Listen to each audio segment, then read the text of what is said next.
పొంగులేటి గారు చెప్పినట్లుగా ఇది ఒక విప్లవాత్మకమైనటువంటి వినూత్నమైనటువంటి శాశ్వత పరిష్కారం కోసం స్వాతంత్రం వచ్చిన దగ్గర నుంచి మీరు ఏ సదస్సు పెట్టినా ఏ ప్రజా విజ్ఞప్తులు దినం పెట్టినా ఎన్ని రచ్చబండలు చేసినా పరిష్కారం కాని ఏదన్నా ఒక అంశం ఉంటే అది రెవెన్యూ అంశం భూమి సమస్యలు తప్ప ఇంకొకటి లేదు. నేను కూడా మీ అందరి దయ వల్ల 40 సంవత్సరాలుగా ప్రత్యక్ష రాజకీయాల్లో ఉన్నా. అంతకుముందు రైతుగా కరణం గారి దగ్గరికి పుస్తకం పట్టుకెళ్తే కరెక్ట్ గా మనకున్న భూములు రాసి రకం తీసుకునేవాడు. అప్పుడు నాకు పెద్ద తేడాలు కనపడలా. ఇందాక పెద్ద ఒక ఆయన చెప్పాడు, ప్రతి ఊళ్ళో కూడా ఊరికి 200-300 ఎకరాలు కాదు, ఒక సర్వే నెంబర్ లో 1000 ఎకరాలుంటే 2000 ఎకరాలకి పాస్బుక్లు ఉన్నాయి. ఆ పాస్బుక్ల వల్ల బట్టి గారి మీద భారం పడుతుంది. ఆ పాస్బుక్లన్నిటికీ రైతు భరోసా ఇయ్యమని మేము దెబ్బలాడుతున్నాం. అసలైనోడికి రావట్లేదు, దొంగ పాస్బుక్ ఓడికి వెళ్తుంది. అది మిట్టల్ గారు, అదేవిధంగా బుద్ధ ప్రకాష్ గారు, రెవెన్యూ మినిస్టర్ గారు ఆధ్వర్యంలో ఇంత పవిత్రమైనటువంటి కార్యక్రమం, శాశ్వతంగా తెలంగాణ రైతులు ఊపిరి పీల్చుకునేటటువంటి కార్యక్రమం ఇది.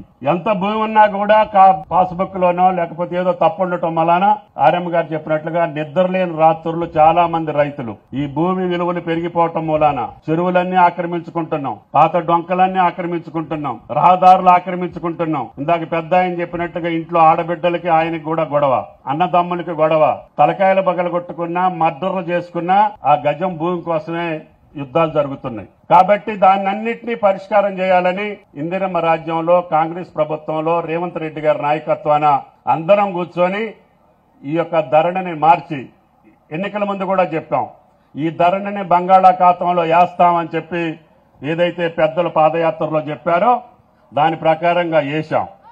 కానీ తీసిన ఈ భూభారతి అందరికీ సంతోషంగా ఆనందంగా ఉండాలి అంటే ఇప్పుడు పెట్టినటువంటి టెక్నాలజీ వల్ల అతి త్వరలో అత్యంత నిఖార్సుగా నిక్కచ్చిగా చేసే అవకాశం ఉందని చెప్పి మిట్టల్ గారు చెప్పారు.